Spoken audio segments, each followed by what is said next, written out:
Am I the only kid in America that learned that we're all black? That the original inhabitants of China and Japan were believed to be black. We're actually mutants of the dark-skinned people. We've been telling you that. We've been telling you that. China and Japan had black kings and dark-skinned women queens. Before they bleached the bloodline of the Meiji dynasty, you had the Kuru, the black kings. Asian people have always been African. This is the tribe where Asians get all their features from. Even China. China don't want to admit that the original people in China that brought forward the dynastic periods of China were black. Am I the only kid in America that learned that we're all black? That the original inhabitants of China and Japan were believed to be black. We're actually mutants of the dark-skinned people. We've been telling you that. We've been telling you that. China and Japan had black kings and dark-skinned women queens. Before they bleached the bloodline of the Meiji dynasty, you had the Kuru, the black kings. Asian people have always been African. This is the tribe where Asians get all their features from. Even China. China don't want to admit that the original people in China that brought forward the dynastic periods of China were black. Only kid in America that learned that we're all black. Like, I had a really cool teacher back in elementary school, and I can't believe I still remember this at 45 years of age. But he showed us a map and a theory that everybody came from Africa, that it was all one country. And one day there was like a natural disaster. I'm not sure if it was an earthquake or whatever, but then it split up into all these different continents that we see today. And of course, based off of where it split off, and if you're closer or further away from the equator, you're going to be a little bit more fair skin, or you're going to be a little bit more dark skin. And then the climate played a factor into why people look a certain way and how they develop certain features and whatnot to adapt to said climates. But originally, the world was one big piece of land, and we were all African. So when you say black folk are the original humans and creators of civilization worldwide, and Asians are a variation of black people, yeah, I'm freaking black. And that's why I can make a mean mac and cheese that's 7 layers deep. Because I'm black. They just discovered, this Chinese geneticist just discovered, and you can see the video. He goes, well, in all my studies, I've realized that Asian people come from Africa. We've been telling you that. We've been telling you that. But, you know, it's us saying it. He goes, and they come from, Asians come from the Rosa. You know the Rosa? That's an X. That's an X when they go. That's an X. Down South Africa. So they look like black Chinese people. Yeah. They discovered. They say we are from this southern. Did you see what Mandela looked like? He looked like a Chinese black man. You see his eyes? Yeah. We have the right to understand. Remember, he looked like a Chinese. The Khoisan people. If you look up the San people, they're the oldest people. But then they discover in England, they said, we are going to go and discover the oldest living person. He's a black dude. Did you know that? Have you heard of the Cheeseboro Man? I did not know. The Cheeseboro Man is a black fossil they found, and the British people like, no, bullshit, bullshit. No, it's a black dude. We were here before you. You don't think we walked around? You don't think we're like, hey man, let's go over there? I don't think they sounded like that. But that sounded more like Eddie Murphy. Hello brothers and sisters, welcome back to the channel. I'm hoping that you are doing great. Now, Asians are discovering something really important. They discover that the first Asian group of people, they were black. Their ancestors were black. And I know, due to the caste system that the Asian community is always having, it becomes so much difficult for them to accept this truth. But we know the truth is that the origin of human being began in Africa. So when we try to trace this, we still find them part and parcel of what is really going on. Now, understand that there is a fascinating chapter of human history that has become so much uncomfortable when we look beyond racial categories. We have been taught to accept as permanent When people look at the world today, they see Africans, they see Asians, Europeans, and other populations as if these identities have existed in exactly the same form since the beginning of humanity. But human history is far older and more complicated than that. The ancestors of every modern human population ultimately came from Africa. And the populations eventually became the peoples of Asia, who are part of those ancient migrations. So long before there were modern concept of, Asian race, human beings were moving out of Africa and spreading across Middle East, South Asia, and eventually East Asia. So this means that when we go back far enough in human history, the boundaries that people consider so obvious today begin to disappear.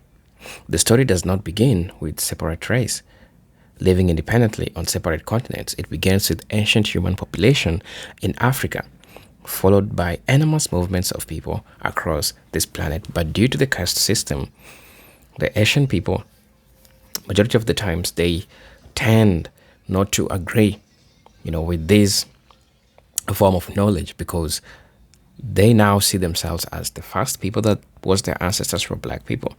But brothers and sisters, I want us to watch this video, and then I'll be back.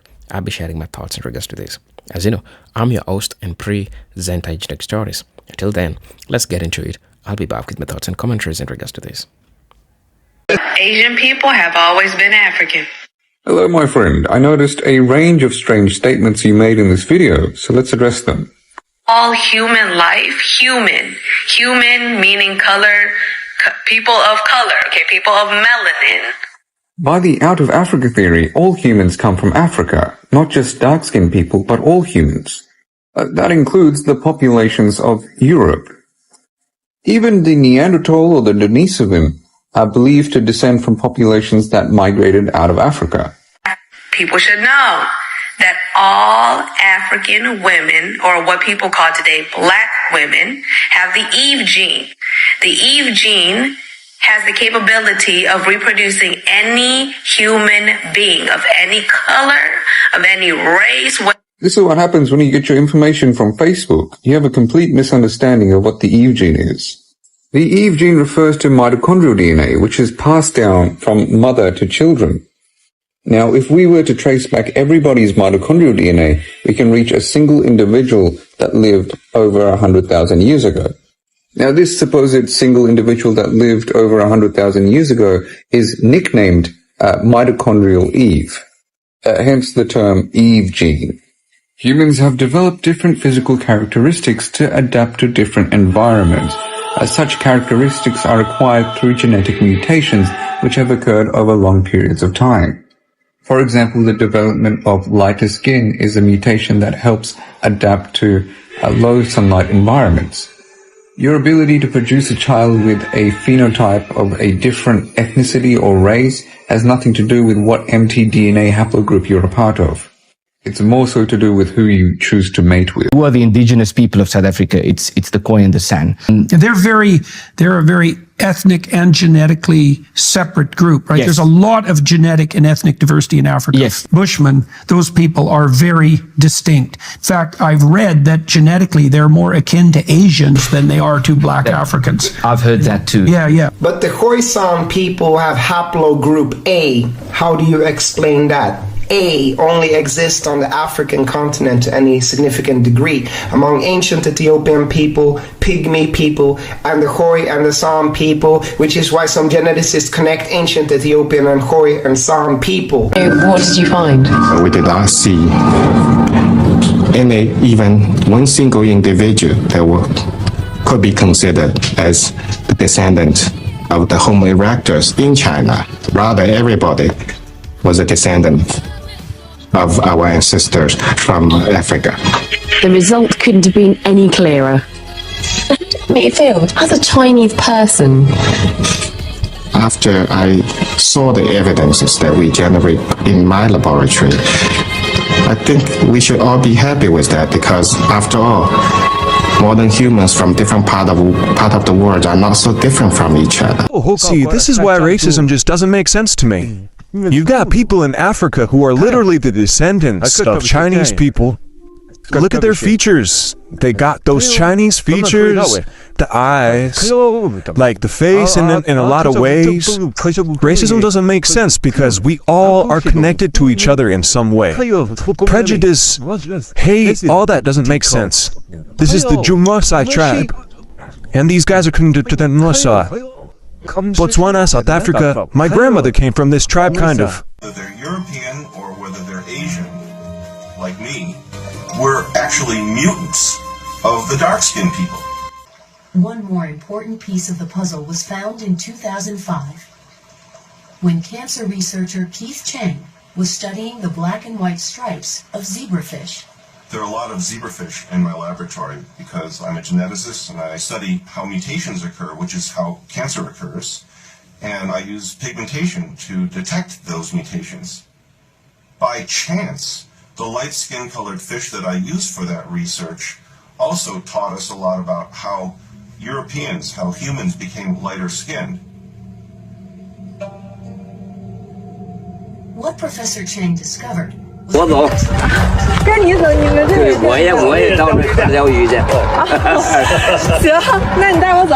哎，可以。那出发。走。 Even China. China don't want to admit that the original people in China that brought forward the dynastic periods of China were black.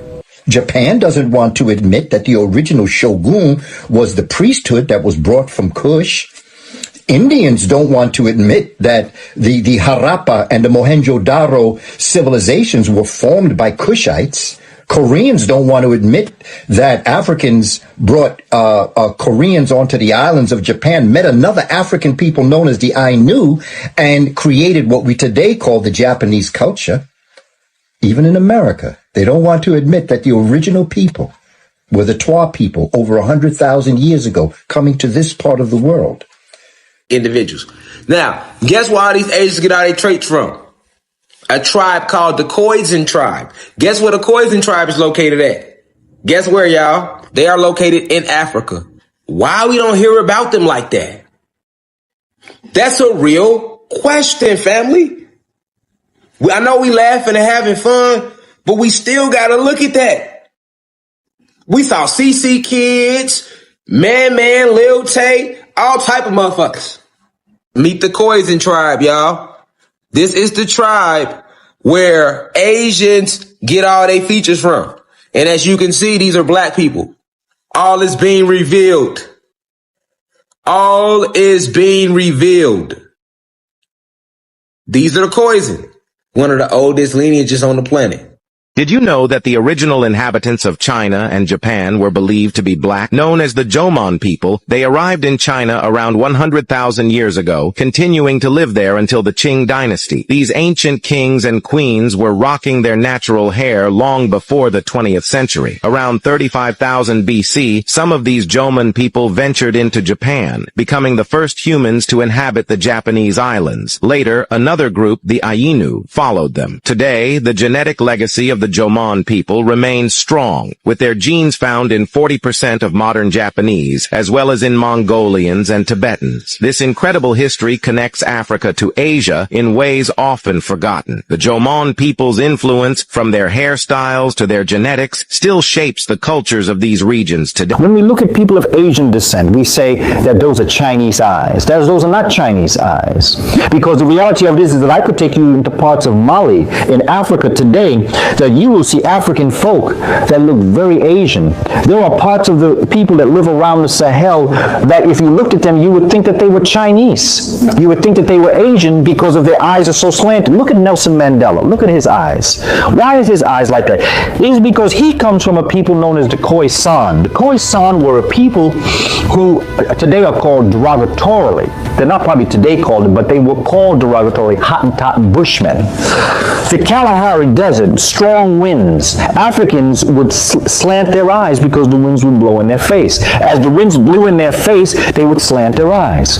Nature has it again. Nature loves us. So that when you are born into a system where you are forced to slant your eyes, as the generations continue, your generations, your descendants are born with slanted eyes so that you don't have to exert that muscular situation on your eyes. So Asians being caught in the Caucasus Mountains, when you look at Asian people, you will notice that in this area here, you will notice that like the Japanese, the Chinese, Korean, all have different slants to their eyes. Some eyes go up, some eyes go straight back, and some slant down. It's according to where you were in the mountains or where you were in terms of those ice winds blowing in your face. Now, it's 2,000 degrees. Now, we ain't talking about the wind chill factor yet. When you talk about the wind chill factor in terms of snow blowing in your face, you're going to squint your eyes. If you're in the part of the mountains where the winds blew up, your eyes would slant up. If you're in the mountains where the wind blew right straight in your face, your eyes slanted back. And if you were where the wind blew down on you, your eyes slanted down. It is a biological, it's a genetic piece that we have to look at as a people. That is why we are all related as a... At this point, we must mention that what we found in our research actually connects Japan to many African languages from Kenya, Ghana, South Africa, Zambia, and even Mauritania, signifying that there was a very ancient contact, perhaps in deepest antiquity, when there was a more homogeneous African lingua franca, perhaps spoken by the Jomon and the Ainu people, Japan's earliest inhabitants who came from Africa and later intermarried with Mongoloids and had replaced the original African population of small black Negritos that had populated the entire earth, including Japan, before any other group of people. A new genetic study suggests that the Japanese are more mixed with Africans than other East Asians. The ancient Japanese probably originated from the ancient Edo people of Nigeria. From prehistory, the Benin people have been known as the Edo people. The original name of Japan was Edo. The Edo founders of the Benin Empire used to be ruled by the Ogiso, kings of the sky. The Japanese call the emperors sky kings. The Edos of Benin were and are a pure warrior clan.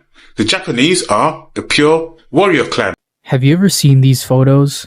Photos of people in the Philippines, Malaysia, Thailand, people that have dark skin, Afro-textured hair, and features that we would see as sub-Saharan African rather than quote-unquote Asian. Some may even see these people and think, maybe these are descendants of some sort of slave trade, which brought Africans to these places, like how the Arab slave trade brought the Siddis to South Asia, who have a population of up to 1 million people, or how the Ottoman slave trade brought the ancestors of the Afro-Abkhazians to the Caucasus. But the reality is, these people aren't migrants, they aren't settlers. These are people living on their ancestral lands, dating back to our lineage's first migrations into Southeast Asia. So how do these people exist? Where are they from? And how are they related to other groups like Melanesians, Australians, and the isolated China and Japan had black kings and dark-skinned women queens. Before they bleached the bloodline of the Meiji dynasty, you had the Kuru, the black kings. Yeah, look it up. Kuru means black, means king. Same word they use now for the black paint, it used to mean us. Ever heard of the Jomon? People with thick hair, dark skin and broad faces? They were the original islanders. Every archaeologist worth their student loan knows it. The bones don't lie, but the university paychecks do. Check the Toko University digs. They literally found Afro-textured hair impressions in ancient pottery. Receipts, baby. Then you had the Satsuma and the Ryukyu, nobles down in Okinawa. Darker than half your cousins on the funeral day in July. They traded with Africa and Indonesia before Europe could even spell ship. You want sources? Look at the Portuguese travel logs from the 1500s. They describe the rulers as brown and tattooed like Moors. And don't get me started on the black Buddhist monks coming from Sri Lanka and India. They're the ones who taught martial arts in China before Bruce Lee, the great master, could even became a thesis topic. Shaolin didn't start with no pale-balled action kung fu movies. Go look up the Bodhi drama. He ain't white, he ain't this Asian. That man looked like he eat fufu for breakfast before they painted everybody pale and pretended we ain't never exist. The rulers of the East look more like your aunties and uncles after a hot summer day. These were the Jomon queens, Shang kings, Okinawa sea lords, black shogun, the Moorish monarchs who ran the Silk Road before silk even had a price tag. But then the Meiji boys got insecure. China started bleaching its history books. The Mongols got whitewashed like they dropping a bucket full of baby powder. Everybody want to act like Asia been pale since Shah Dynasty. Lies. Before the erasure, Europeans were still writing about black nobles in Japan, calling them Moorish Asiatics, and drawing them with afros, broad noses, and rural kimonos. 大爷，你们去干什么呀？我们钓鱼这帮水钓员。钓鱼。F4男团，我也去钓鱼，能不能带我一起？可以。走，咱出发。好。Like say I be Chinko guy, so this is the way I look. Like, let's say I'm from China.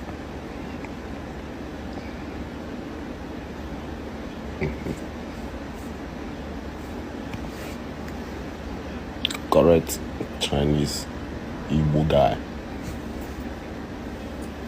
No play.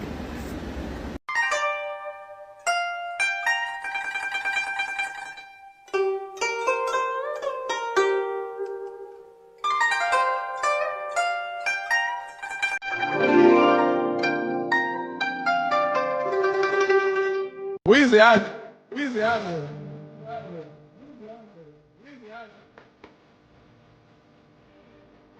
Hello brothers and sisters, welcome back to the channel. I'm hoping that you are doing great from wherever you're watching this video from. You know, this is where the discussion really gets interesting, because the people who migrated into the Asia thousands upon thousands of years ago did not arrive looking exactly like the populations we associate with Asia today. Understand that human physical characteristics developed over extremely long periods of time. Right. As populations adapted to new environments, skin pigmentation is one of the clearest examples. Early humans evolved in environments with substantial ultraviolet radiation and darker pigmentation, which provided important protection against that radiation. As some populations migrated into regions with different climatic and different levels of sunlight, their physical characteristics gradually changed. So these changes did not happen overnight, and they certainly did not happen because one population suddenly became another race. They happened through generations of adaptations, genetic variation, migration, and population mixing. So therefore, when we look at ancient populations in different parts of Asia, we should not automatically imagine that they look exactly like modern Asian populations. Asia has experienced enormous demographic changes throughout its history, with population moving, population mixing, expanding, and sometimes being replaced or abandoned by later populations. This is also why the history of South and South Asia is so important to understanding the bigger picture. Some of the earliest populations associated with the movement of modern humans beyond Africa entered regions that today include Indian subcontinent and South Asia. So these migrations happened tens of thousands of years ago, long before the modern nations, cultures, and racial identities that exist today. Human beings continued moving through these regions, established communities, and interacting with other populations over immense stretches of time. Isolation in some areas and migration in other produced genetic differences between populations. Ancient DNA has increasingly demonstrated just how complicated this process was. The population living in particular region thousands of years ago were not necessarily genetically identical to the people living there today. In other words, modern population should never be projected backwards onto ancient history as though nothing changed. The ancient world was world of movement, right? Now, and this is where the phrase, the first Asians were black, needs to be understood carefully. If by black we mean the modern racial identity that developed through much more recent historical processes, then that terminology cannot simply be replaced onto prehistoric populations.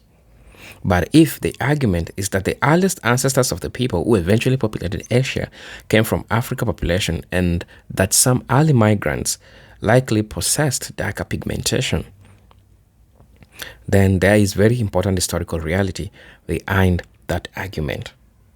Humanity's deepest origin are African. The people who eventually spread throughout Asia were descendants of Asian population that had emerged from Africa and migrated outward. Over thousands of generations, those populations changed. Their environment changed. Their diet changed. Their genetics changed. They encountered other populations and their physical characteristics also changed. So the real revelation is not that modern Asians are somehow Africans pretending to be Asians. The revelation is that history separating Africans from Asians is far more recent than the shared history that connects them. We call it the prehistory.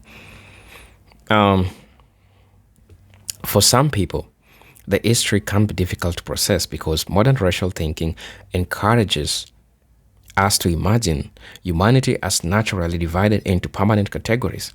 So a person may grow up seeing Africans as one group, Asians as another, and Europeans as another, and eventually assume that these groups have existed separately since the beginning of humanity, human history.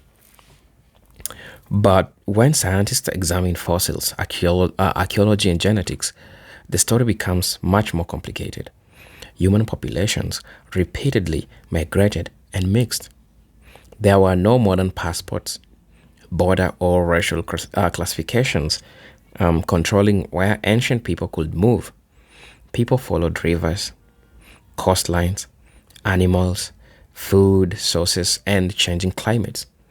They crossed enormous distances over generations. Some populations disappeared, others survived, and others merged with newcomers. The result is extraordinarily diversity of humanity today. What we call racial identity today therefore sits on top of much deeper history of population movement. There is also an important reason this history matters, because it challenges the idea that any modern population represents as completely separate branch of humanity. Understand that nobody's ancestors appeared independently from the rest of humanity.